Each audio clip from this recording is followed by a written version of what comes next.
Water Crisis Project by Nicole Attili.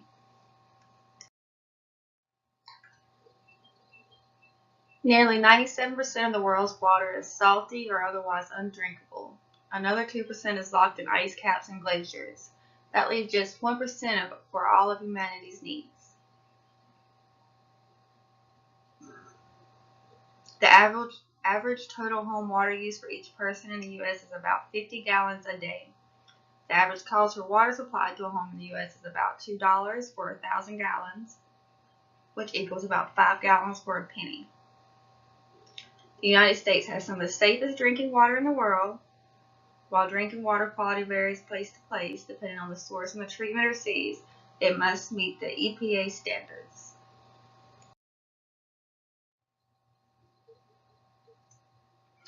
In 1908, in Jersey City, New Jersey,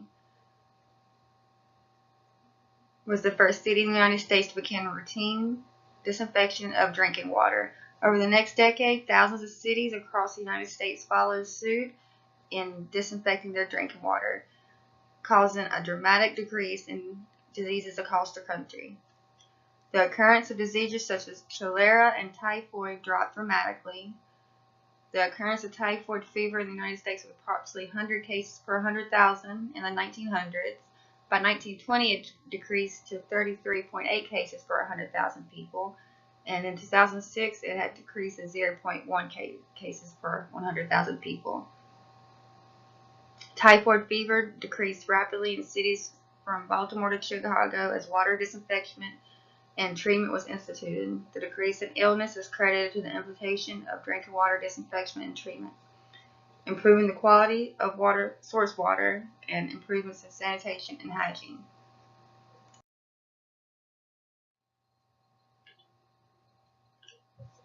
The United States Public Health Services began issuing standards for drinking water in 1914. At that time, it was only enforced at about 700 watering points for interstate carriers. These standards were updated several times before finding out in the 1969 Community Water Supply Survey that the nation's water was still in poor health. Water qualities were low, and there were treatment problems regarding contamination and monitoring deficiencies. The survey covered about 12% of the nation's water suppliers. About 1/5 had exceeded the coliform bacteria. Coliform bacteria is E. coli bacteria. Breakthrough in analytical chemistry in the 1970s made light on drinking water quality. This breakthrough could detect and measure previously undetectable organic chemicals. A report on lower Mississippi River by the Environmental Defense Fund suggested that there was a connection between drinking water and the cancer rates in Louisiana. The study received a lot of media attention and made the public more aware, and eventually led to the Safe Drinking Act of 1974.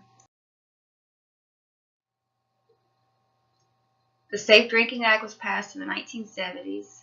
Drinking water wasn't much better than it had been earlier, but different questions were being asked. Before the enactment of the Safe Drinking Water Act, the federal role in public drinking water was the Public Health Service and efforts with the state health department. They only tested a very small percentage of the nation's drinking water. The SDWA created a federal program to create standards for drinking water quality in all public systems. Water utility companies would now be responsible for monitoring and the compliance of states conducting the needed oversight programs.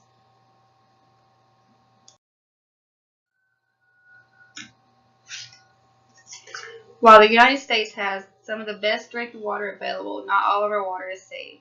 Water in Flint, Michigan was unsafe to drink for quite a few years. In April 2014, officials wanting to save money switched the city's water supply from the Detroit city system to the Flint River. Flint River is pretty much a dumping ground for toxic waste. The new water was highly corrosive, and the authorities failed to treat the water properly, and lead leaked out from the old pipes into thousands of homes. Soon after the switch, the residents of Flint began to complain about the contaminated water, saying that it was foul-smelling and tasted. Complaints about hair loss and skin rashes soon came after. It was found that lead levels were well above the action levels set by the U.S. Environmental Protection Agency. In some agencies, it showed that lead levels were actually 100 more times that of what an action level is.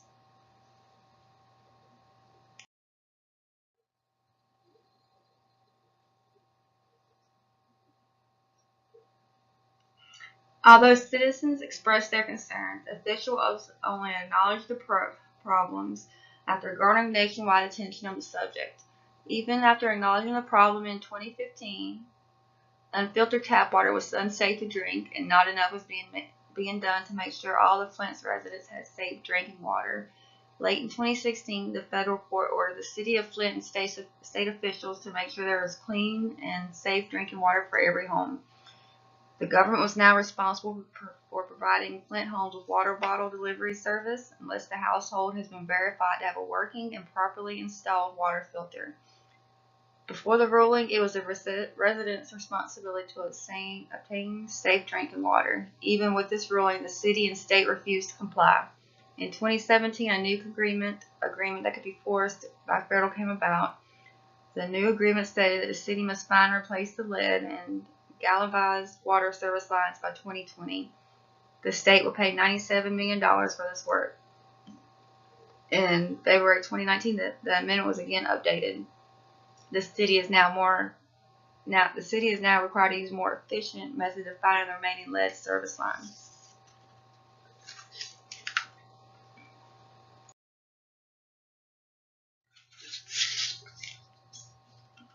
The calls in Flint's water quality went down mainly due to the officials trying to save money. In late 2012 to early 2013, Flint officials explored ways to save city money. The switch would save them $200 million over 25 years. In April of 2014, the city needed a temporary source of water till the pipeline to KWA is connected. The city started using Flint water, and the water began flowing in April. Officials didn't immediately treat the water to ensure it didn't have corrosion in the pipes. Instead, officials took a wait-and-see approach.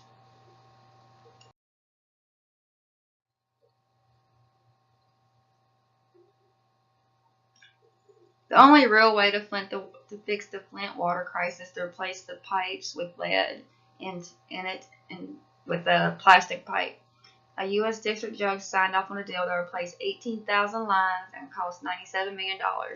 Last year, Flint removed 800 lines, and the plan for this year is to remove 6,000 more.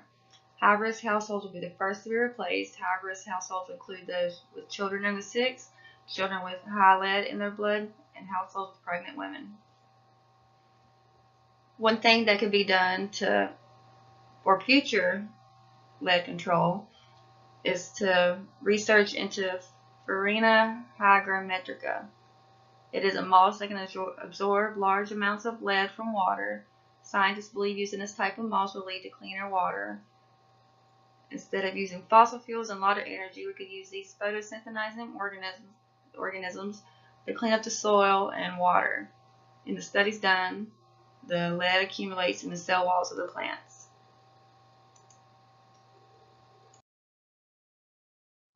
After 5 years, 90% of Flint has drinkable tap water. Before this, they had to use tap water to drink, cook with, bathe with, and wash dishes with. Starting in 2014, 4 water distribution centers passed out free water to Michigan residents. As of 2018, or the stop put to the centers, residents were required to buy their own water. Michigan put a stop to it because the scientific data showed the water quality had improved and is now drinkable. The state still provides free water filters. And 87 people were affected with Legionnaire's disease, and it caused 12 deaths. In 2018, it was decided that the uprise in the disease was due to chlorine not being at a high enough level to prevent the spreading of bacteria and stop the replication of bacteria. So many people were affected by the crisis, but none more than the children of Flint, who were under 6. Experts drew attention to the fact that childhood exposure lead had long-lasting effects that are pretty much unfixable. Lead exposure can cause loss of academic performance, reduced IQ, hyperactivity, and led to a higher chance of Alzheimer's when they are older.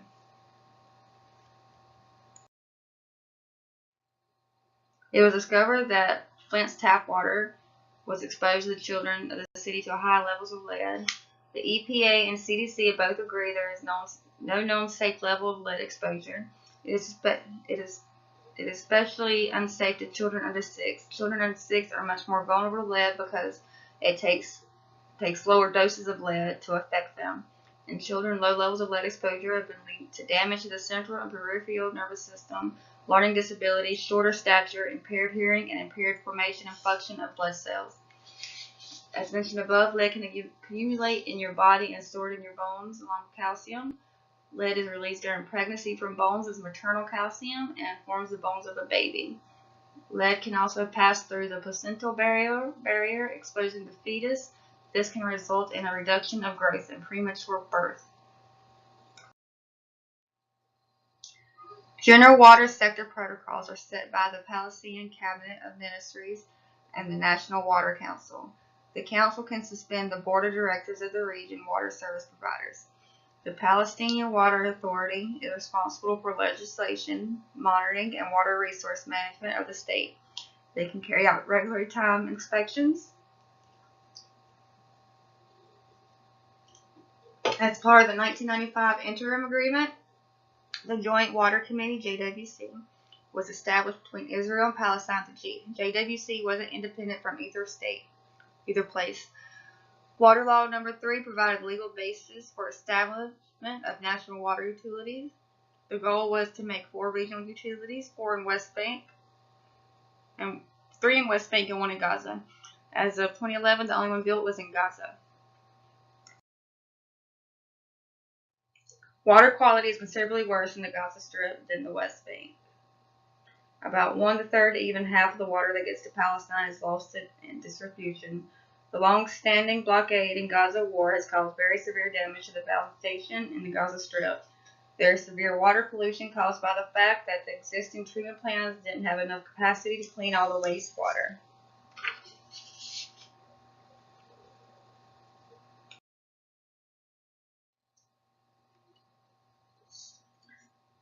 Rand Corporation made a report warning that if the chronic state of emergency in Gaza's water and sewers sector continues, a public health epidemic will happen.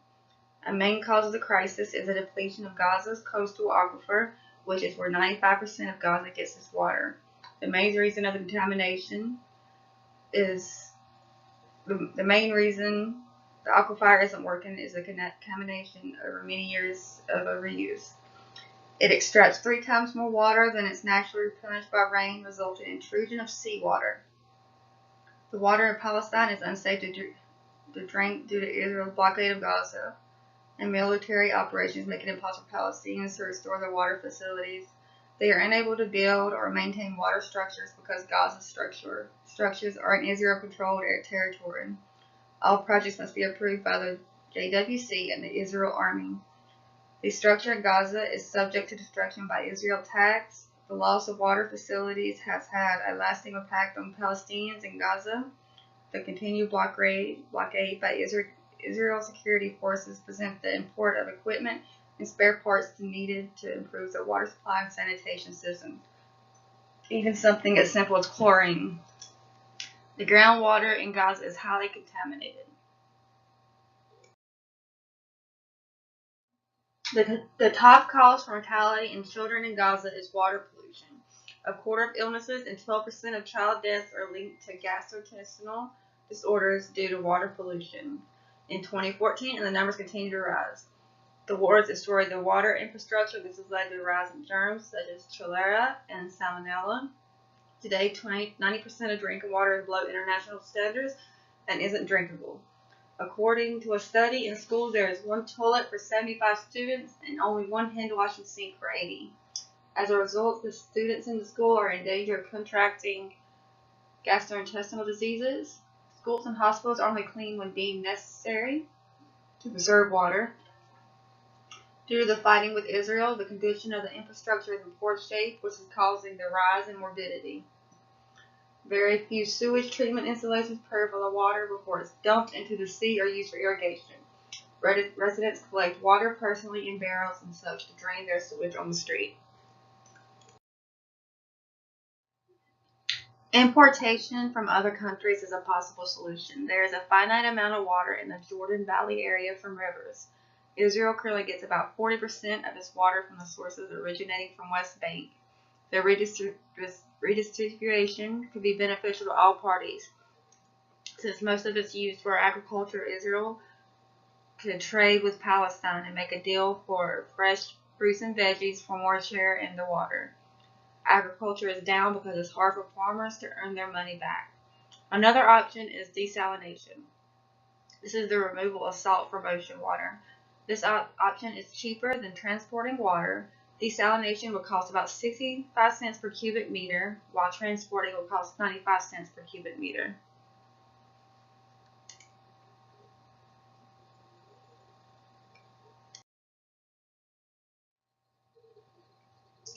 Cholera is a threat to Palestine that is infectious and often fatal bacterial disease of the small intestine.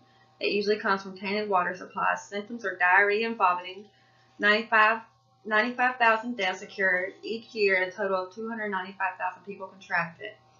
1 in 10 cases would be so severe it causes death. If a person has a severe case, they will have profuse watery diarrhea, vomiting, and leg cramps. In severe cases, body fluids is lost too fast, causing dehydration and shock.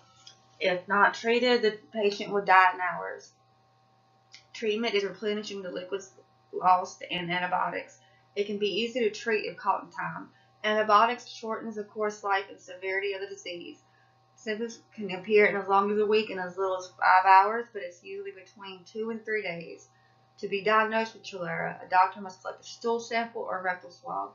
There is a vaccine for adults 18 to 64 who are traveling to an affected area.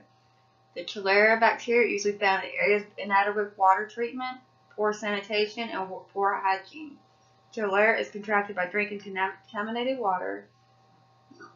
Water usually becomes contaminated by feces of an infected person. The disease will spread quickly in places like Palestine that doesn't have adequate treatment of drinking water and sewage.